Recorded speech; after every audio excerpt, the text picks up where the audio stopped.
Financial हो, चाहे economical हो, चाहे रिलेशनशिप रिलेटेड हो, चाहे वर्क रिलेटेड हो, चाहे स्टडीज़ रिलेटेड हो, फॉर एग्जांपल, तो वो समझते हैं, हम कहते हैं इसको एडजस्टमेंट डिसऑर्डर भी हो सकता है उसने ट्रिगर किया और डिप्रेशन।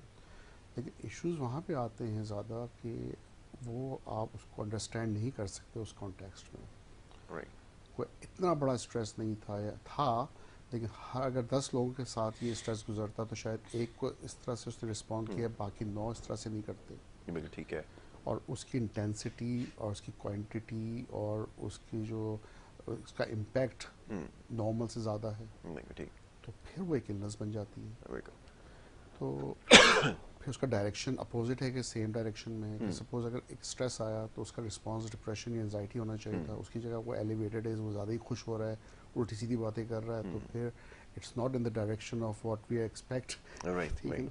तो वो फिर साइकोसिस की डायरेक्शन में जा रहा है कि वो दिमागी तौर पे वो कम्प्लीटली डिफरेंट रिस्पांस और रिएक्शन दे रहा है जो कि अपोजिट है ठीक है जो होना चाहिए उसके।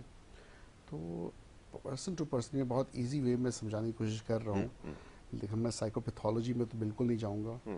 लेकिन जब एक साइकाइट्रिस्ट एक इंसान को देखता है, और एक साइकाइट्रिस्ट भी तो इंसान ही है, बिल्कुल ठीक है। उसको दूसरे पेशेंट से उसको कंपेयर कर रहा है, एक आम इंसान से उसको कंपेयर कर रहा है, पास्ट पेशेंट से उसको कंपेयर कर रहा है, अपनी एजुकेशन एक्सपीरियंस से लेते हुए उसको कंपेयर कर रहा है, और जितनी उसने एकेडमिक नॉलेज है उसको करते हुए उसको असेस कर रहा है।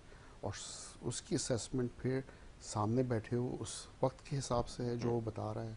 अब वो कितनी चीज़ें बता रहा है साइकाइट्रिस्ट को, वो एक पॉइंट है, वो कितनी चीज़ें छुपा रहा है और नहीं बता पा रहा है वो अलग पॉइंट है, कितनी बातें फैमिली बता सकती है वो अलग है, और कितनी बातें ऐसी हैं जो फैमिली को भी नहीं पता।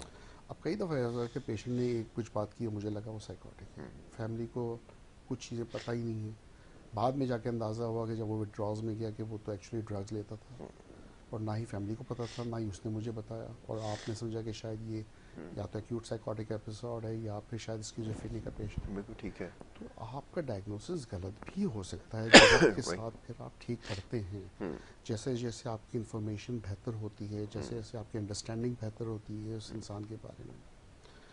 ये कंप्लीट इंफॉर्मेशन आपको नहीं मिलती कई दफ़ा। बिल्कुल ठीक है।